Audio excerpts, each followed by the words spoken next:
যায়, যখন মরণের ফেরেশতা দেখতে পেয়ে নেয়, মুসা তখন আল্লাহকে বলে, আল্লাহ তুমি আমাকে 5 মিনিট সময় দাও, আমি দান করব, আমি ভালো হয়ে যাব, আমি ভালো মানুষ হয়ে যাব। আল্লাহ বলেন, বান্দা মৃত্যুর টাইম বরাদ্দ করা আছে রে, ওই টাইম খানা 1 সেকেন্ড এদিক সেদিক হবে না। মৃত্যু কখন হবে এটা একটু আপনাকে কোরআনের আয়াত পড়বো, তাই আমি আপনাকে একটু সময় চাচ্ছি। সাজ্জাদের নাম শুনেছেন আপনারা? সাজ্জাদের জান্নাত জাহান্নাম অনেক কিছু শুনেছেন, কিন্তু মিথ্যা কথা, 99.9% মিথ্যা কথা, সত্য নয়। কিন্তু আমি যে কথাটা বলছি এটা কোনো হাদিস নয়, আপনাকে ভালো লাগবে, মজাও লাগবে শুনেন। সাজ্জাদের মা, এটা ইতিহাস, পেটে বাচ্চা আছে, মামুন শুনেন, পেটে বাচ্চা আছে, সাজ্জাদের মা যাচ্ছে বাপের বাড়ি, সাজ্জাদের নানির বাড়ি যাচ্ছে, তো নৌকাতে করে যাচ্ছে, নৌকা নৌকা নৌকা নৌকা বুঝে যেতে যেতে নৌকাটা ভেঙে গেল নদীতে, তো নৌকাটা ডুবে যাবে, সাজ্জাদের মাও ডুববে। নৌকার একটা বারকাত তক্তা মানে কাঠ, বড় কাঠ নদীতে ভেঙে ভাসছে। সাজ্জাদের মা বুদ্ধিমান বুদ্ধিমতী, ওই কাঠটাকে জড়িয়ে ধরেছে বাঁচার জন্য। কথা বলি, এটা ঘটনা। ভাসতে ভাসতে সাজ্জাদের মা ওই নদীতে কাঠের উপরে চেপে বসে গেছে। আমার দিকে দেখে এমন সময় বাচ্চা প্রসব হয়ে গেল নদীতে, সাজ্জাদের মায়ের পেটের বাচ্চাটা ডেলিভারি হয়ে গেল, প্রসব হয়ে গেল। আমার দিকে দেখতে বুঝতে পারছি, সাজ্জাদের মা এদিকে দেখে তল দিক থেকে বাচ্চাটাকে কোলে নিয়ে এরকম এরকম দেখে ব্লাউজের বোতামটা খুলে সেটা বাচ্চাকে দুধ দিবে, প্রথম দুধ, যাকে বলে শাল দুধ।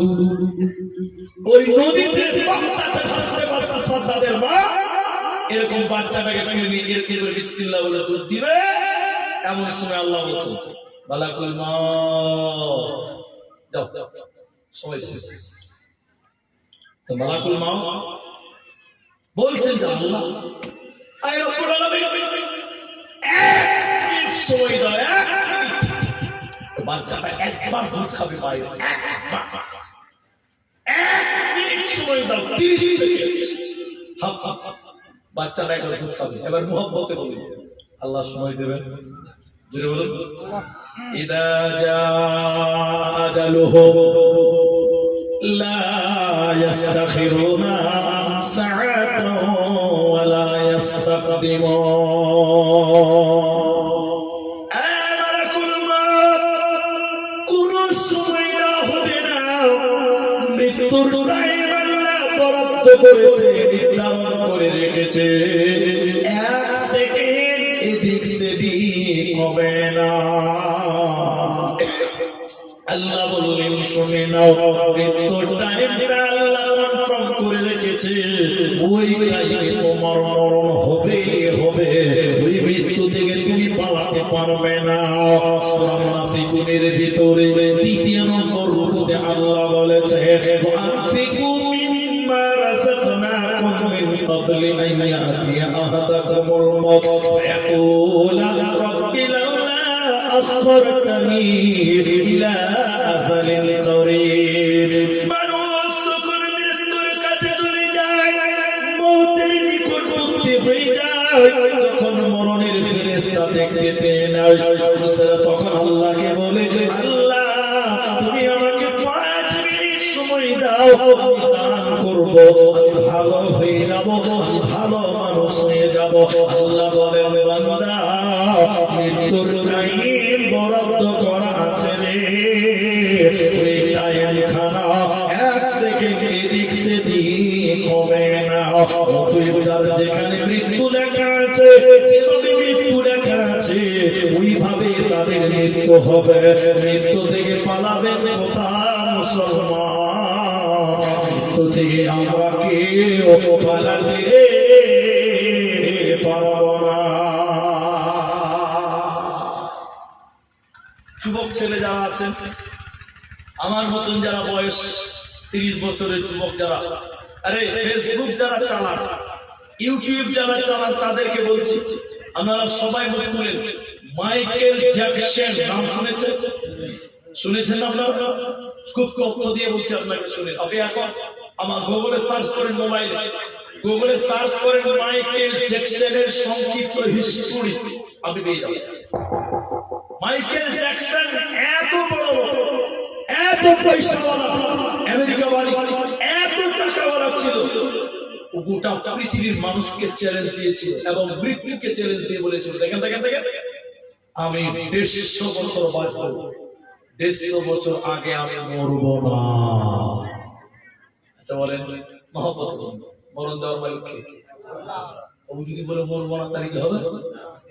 দেওয়ার মালিক আল্লাহ। চ্যালেঞ্জ দিয়ে বললাম আমি মরবো না, 150 বছর। এদিকে হিস্টোরি প্রমাণ করছে।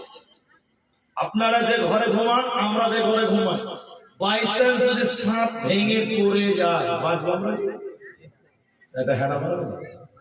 যারা মনে করছেন বাঁচবো, একবার সাপটাকে ফেলে দেখে রুটি হয়ে যাবে।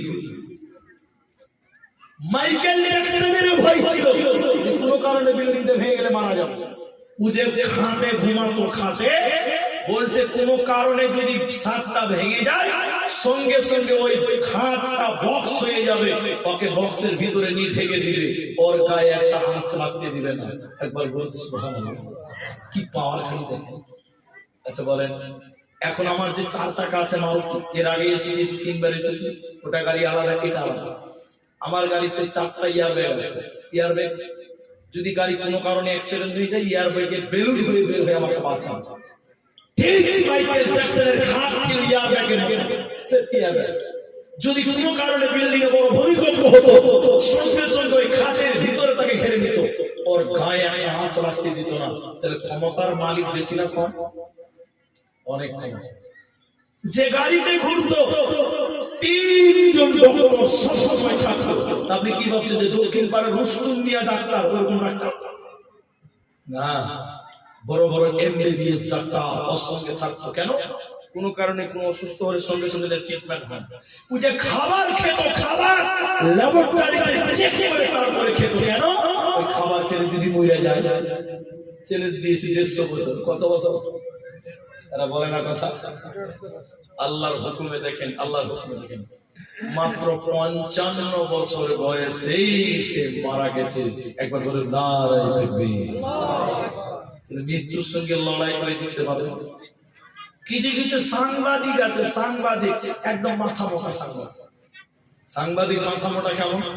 বলছে হারুয়া স্ট্যান্ডে একটা বাস অ্যাক্সিডেন্ট হয়েছে, 13 জন মারা গেছে আর 3 জন জঙ্গিপুর হসপিটালে মৃত্যুর সঙ্গে লড়াই করেছে।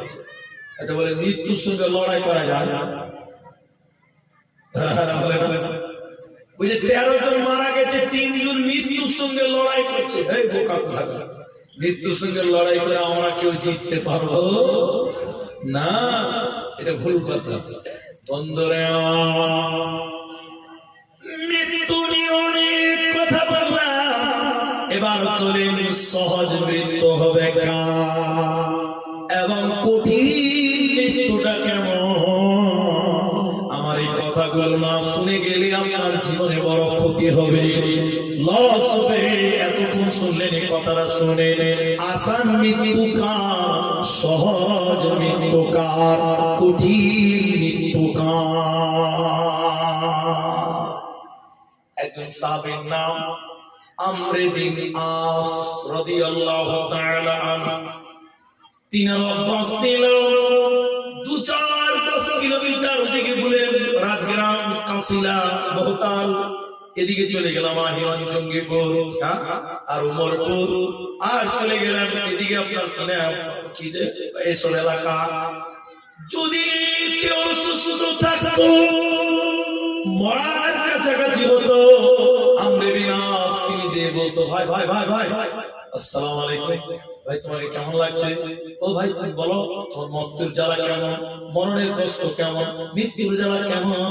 আমরে বিনাশ খালি জিজ্ঞাসা করতো, কিন্তু কে মৃত্যুর জ্বালা বলতে পারে না। কিন্তু আমরে বিনাশ কেউ মরতে হবে না। একদিন হঠাৎ করে আমরে বিনাশ পড়ে গেলেন বিছানা, মানে মৃত্যু তাকে এবার ধরে নিয়েছে। আমরা বিনাশকারী কাঁদছে, অঝোর নইলে কাঁদছে। ছেলেরা বলছে আব্বা আপনি কাঁদছেন কেন? আপনি না রাসূলের সাহাবী, আপনি কাঁদবেন কেন? আপনি কি মরণকে ভয় করছেন? বলেন না না না, আমি এত মানুষকে গিয়ে বললাম কেমন মরণের জ্বালা, মরণের ব্যথা বলো, কেউ বলতে পারল না। আজকে আমি নিজেই বুঝতে পারছি মৃত্যু জ্বালা। আফসোস, তিনি যখন একদম শেষ পর্যায়ে হযরতে আবু বকর এবং ইবনে মাসউদ তিনারা দুইজন এসেছিলেন। ও আমার ভাই কথাটা শুনে, মরণ দেখেছেন কিনা জানি না, কোনদিন চোখের সামনে কাউকে মরতে দেখেছেন কিনা জানি না, আমি দেখেছি মৃত্যুর সময় মানুষের বুকটা উঁচু হয়ে যায়। বুক উঁচু হয় না? বুকটা উঁচু হয়ে যায়, পেশাব হয়ে যায়, পায়খানা হয়ে যায়। আপনারা মরতে দেখেননি কাউকে? দেখেননি কাউকে? দেখেছেন? পেশাব হয়ে যায়, পায়খানা হয়ে যায়, বুকটা উঁচু হয়ে যায়, অসুস্থ মতন করে কেউ 2 দিন 3 দিন অজ্ঞান হয়ে থাকে, নড়াচড়া করতে পারে না। এদিকে দেখে বুকটা উঁচু হয়ে যায়, কথা বলতে পারে না, ভিতর থেকে এক ধরনের আওয়াজ বের হয় এবং মুখ দিয়ে ফেনা বের হয়, কারো কথা শুনতে পায় না, কাউকে বলতে পারে না। যেন হয় নিকটবর্তী হয়ে গেছে। তখন সাহাবীরা এসে বললেন বন্ধুরে আপনি একটু বলুন, কানের কাছে এসে বলেন আপনি একটু বলুন আপনাকে কেমন লাগছে, মৃত্যুটা কেমন, মৃত্যুর যন্ত্রণাটা কেমন, একটু বলুন। শুনতে পাচ্ছিল না, বলতেও পারছিল না, অনেক কষ্ট করে তিনি বলতে শুরু করলেন বন্ধুরে মৃত্যুর ব্যথা কেমন, মৃত্যুর যন্ত্রণা কেমন, মা বেটি খালা শুনে নাও, আজ বলছে শুনে নাও। মানুষের ভিতর মুহাদ্দিসগণ বলেন ভিতরের সঙ্গে বাইরের কানেকশন আছে কয়েকটা রাস্তা। আমাদেরকে দেখে এদিকে দেখে পেশাবের রাস্তার সঙ্গে মানুষের পেটের সম্পর্ক আছে না নাই? আছে। পায়খানা রাস্তার সঙ্গে ভিতরের কানেকশন বলেন আছে না নাই? আছে। এবার বলেন দুটি কানের সঙ্গে ভিতরের কানেকশন আছে না নাই? আছে। দুটি চোখের সঙ্গে ভিতরের কানেকশন আছে। ঘেমে গেলে দেখবেন কাঁচ ঘেমে গেছে, চশমা ঘেমে গেছে, ভিতরের সঙ্গে কানেকশন আছে। নাকের ছিদ্র দিয়ে ভিতরের কানেকশন আছে, মুখ দিয়ে ভিতরের কানেকশন আছে। আমার মনে হচ্ছে সুয়ের পেছনে দেখবেন ছিদ্র আছে, ছিদ্র সুতো ভরার জন্য। একটা সুয়ের ছিদ্র যত বড় হয় আমার শ্বাস নালী মনে হচ্ছে ওর চাইতে ছোট হয়ে গেছে। আমার শ্বাস নালী দিয়ে একটা সুই ভরতে যাও ঢুকবে না।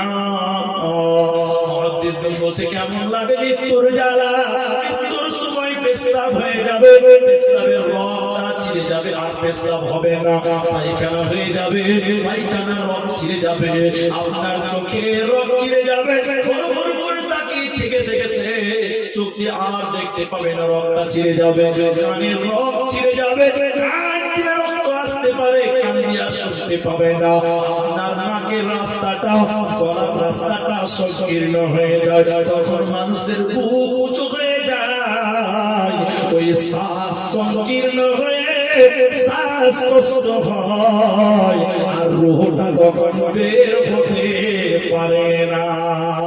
এই জন্য মুখটা উঁচু হয়ে যায়, রুহটা বের হতে পারে না, অনেক কষ্ট হয়। কেমন কষ্ট হয়? একটা বোরের গাছ, বোরের গাছ, বোর বুঝে কুল কুল, হ্যাঁ কুলের গাছ, বোরের গাছ, বোরের গাছে সুতির কাপড় যদি জেলে ফেলিয়ে দেন আর কাপড়টা যদি টানেন সহজে বের হবে না, ছিঁড়ে ছিঁড়ে বের হয়। রাস্তাটা কেমন করে বার হয়? ওইরকম কাঁটা যুক্ত গাছে যেমন কাপড় টানলে কষ্ট হয়, ওই রকম বেঈমানদের আত্মাটা টেনে টেনে ছিঁড়ে ছিঁড়ে বের করে নেয়, কঠিন যন্ত্রণা হয়।